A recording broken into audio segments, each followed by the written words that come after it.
ISLന്റെ ആദ്യ 2 റൗണ്ടിലെ 12 മത്സരങ്ങൾ അവസാനിക്കുമ്പോൾ ശ്രദ്ധേയമായ വസ്തുതകൾ എന്തൊക്കെയാണ്? 5 കംബാക്ക് വിജയങ്ങളാണ് ഈ സീസണിൽ ഇതുവരെ പറഞ്ഞിട്ടുള്ളത്. അതുപോലെ 13 ഗോളുകളാണ് 85-ാം മിനിറ്റിന് ശേഷം പിറന്നിരിക്കുന്നത്. അതായത് കളി തീർന്നു എന്ന് വിധി എഴുതാൻ വരട്ടെ. അതുതന്നെയാണ് സുനിൽ ഛേത്രിയും പറയുന്നത്. ഛേത്രി കാലം കുറേ ആയാലും ഇതൊക്കെ തുടങ്ങിയിട്ട്. പക്ഷെ അങ്ങനെയല്ല ബാംഗ്ലൂരുവിൻ്റെ 19-കാരനായ വിനീത് വെങ്കടേഷ് പറയുന്നത്. ആദ്യ മത്സരത്തിലെ ഒരു കിടിലൻ ഗോളും 2ാം മത്സരത്തിലെ ഒരു അസിസ്റ്റുമായി കളം നിറഞ്ഞു കളിക്കുകയാണ് 19-കാരനായ വിനീത് വെങ്കടേഷ്. വിനീത് മാത്രമാണോ അഗ്ല ഹീറോക്കോൻ എന്ന മത്സരത്തിൽ പങ്കെടുക്കുന്നത്? ഒരിക്കലുമല്ല. പഞ്ചാബിലുണ്ട് 2 മല്ലു സിംഗുമാർ.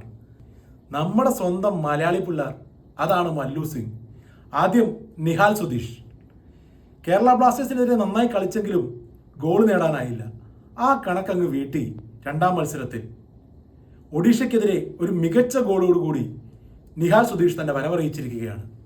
അതുപോലെ 2ാം പകുതിയിൽ പകരക്കാരനായി വന്ന് ബ്ലാസ്റ്റേഴ്സിനെ കൊണ്ട് വീഴ്ത്തിച്ച ലിയോൺ അഗസ്റ്റിൻ.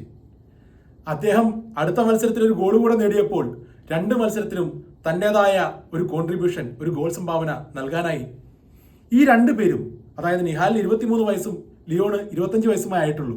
അഗ്ല ഹീറോക്കോൻ മലയാളികളില്ലാതെ നടക്കുമോ?